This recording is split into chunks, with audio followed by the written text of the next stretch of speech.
Kenapa Epstein berhasil mengambil anak-anak dari orang tuanya? Kok bisa orang tuanya itu membiarkan anak-anaknya gitu aja? Jadi ceritanya, Epstein itu bukan menculik, tapi dia mengutus wanita yang bernama Maxwell untuk mengunjungi ke rumah-rumah anak-anak yang memiliki mimpi besar, tapi mereka itu berada di kelas menengah ke bawah. Dan pada akhirnya oleh Maxwell, orang tuanya itu ditawari agar anaknya itu bisa memiliki pendidikan yang tinggi, bahkan bisa dibiayai. Nah, anak-anak ini dibawa oleh Maxwell kepada Epstein, dan kita tahu apa yang dilakukan oleh Epstein. Tapi masalahnya, aksi-aksi yang dilakukan oleh Epstein ini terekam oleh CCTV, sehingga anak-anaknya itu diancam kalau mereka itu berani bersuara atau membongkar ini, maka videonya pun ikut terbongkar. Tapi ada orang tua yang berani untuk speak up, dan pada akhirnya Epstein itu tertangkap di tahun 2005. Dari sini kita belajar, kalau ada orang yang berani memberikan sesuatu yang nilainya fantastis, itu patut untuk dicurigai, entah itu giveaway, kasih cuma-cuma di jalanan, maka kita harus khawatir dan curiga, jangan-jangan bukan kita yang diuntungkan, tapi kita lah yang dieksploitasi untuk kepentingan dia.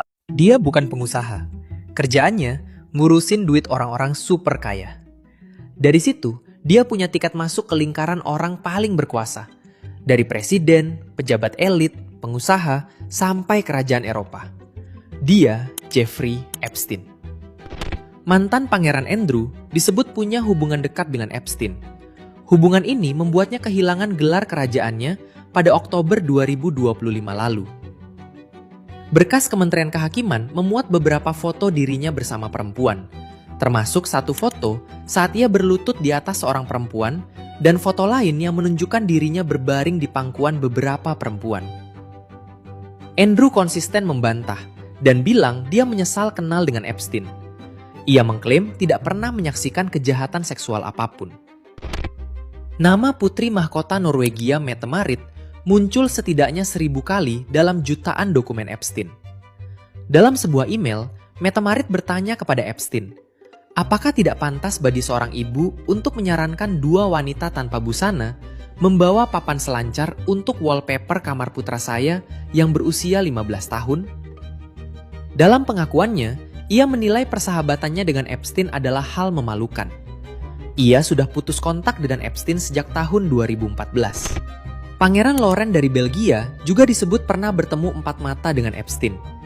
Ini terjadi pada tahun 1990-an dan awal 2000-an. Namun ia membantah. Ia mengaku tak pernah bertemu dengan Epstein, baik di acara publik atau kelompok. Sekarang, Dewan Perwakilan Rakyat AS masih memeriksa dan memanggil sejumlah nama yang disebut dalam dokumen Epstein. Bukan nggak mungkin daftar nama orang besar ini bertambah panjang. Dari semua nama, mana yang paling bikin kaget? Kasusnya si Jeffrey Epstein ini tuh menjadi kasus yang paling gila. Selain melibatkan orang-orang penting di dalamnya, ternyata dia juga adalah predator. Jadi si Jeffrey Epstein ini tuh terkenal sebagai seorang pebisnis dengan uang yang luar biasa banyak. Nah, baru-baru ini tuh Kehakiman Amerika Serikat merilis jutaan dokumen tentang si Jeffrey Epstein. Di dokumen tersebut mengungkapkan kalau Jeffrey Epstein ini adalah seorang pelaku kejahatan seksual. Jeffrey Epstein ini sudah mengeksploitasi lebih dari 1000 gadis di bawah umur dengan kedok pijat.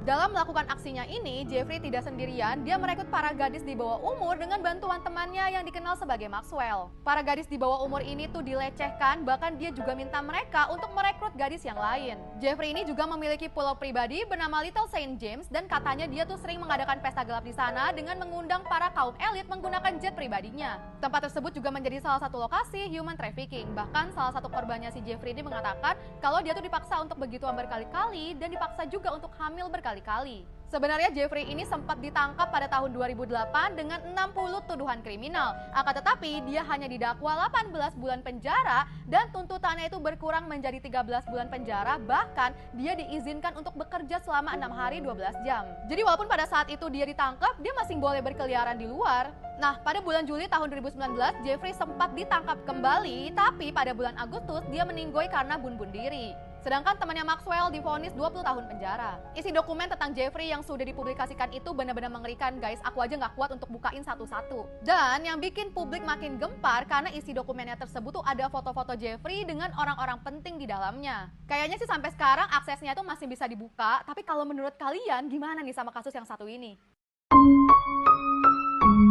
¡Comieron humanos!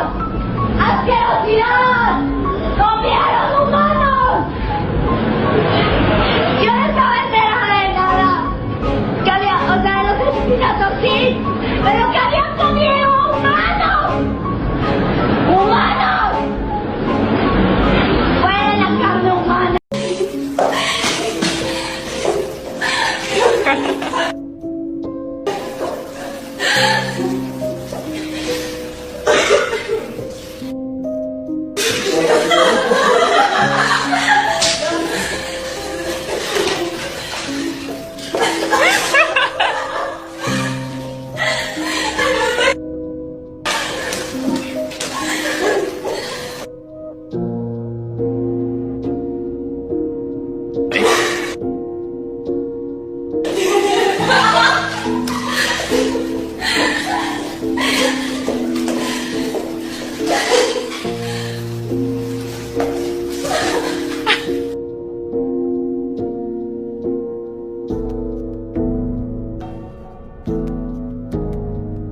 Ini bukan soal skandal orang kaya, ini soal ribuan nyawa yang dihancurkan oleh sistem yang korup. Dokumen ini membuktikan pengkhianatan terbesar tahun 2008.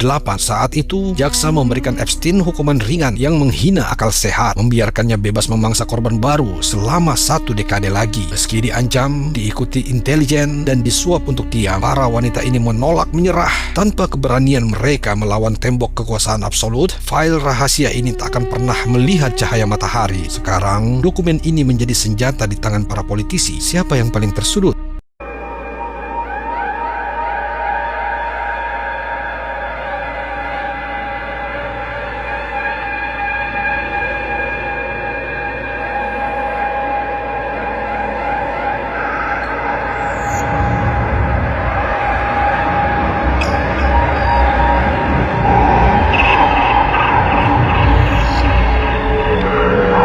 Kenapa Epstein berhasil mengambil anak-anak dari orang tuanya? Kok bisa orang tuanya itu membiarkan anak-anaknya gitu aja? Jadi ceritanya, Epstein itu bukan menculik, tapi dia mengutus wanita yang bernama Maxwell untuk mengunjungi ke rumah-rumah anak-anak yang memiliki mimpi besar, tapi mereka itu berada di kelas menengah ke bawah. Nah, pada akhirnya oleh Maxwell, orang tuanya itu ditawari agar anaknya itu bisa memiliki pendidikan yang tinggi, bahkan bisa dibiayai. Nah, anak-anak ini dibawa oleh Maxwell kepada Epstein, dan kita tahu apa yang dilakukan oleh Epstein. Tapi masalahnya, aksi-aksi yang dilakukan oleh Epstein ini terekam oleh CCTV, sehingga anak-anaknya itu diancam kalau mereka itu berani bersuara atau membongkar ini, maka videonya pun ikut terbongkar. Tapi ada orang tua yang berani untuk speak up, dan pada akhirnya Epstein itu tertangkap di tahun 2005. Dari sini kita belajar, kalau ada orang yang berani memberikan sesuatu yang nilainya fantastis, itu patut untuk dicurigai, entah itu giveaway, kasih cuma-cuma di jalanan, maka kita harus khawatir dan curiga, jangan-jangan bukan kita yang diuntungkan, tapi kita lah yang dieksploitasi untuk kepentingan dia.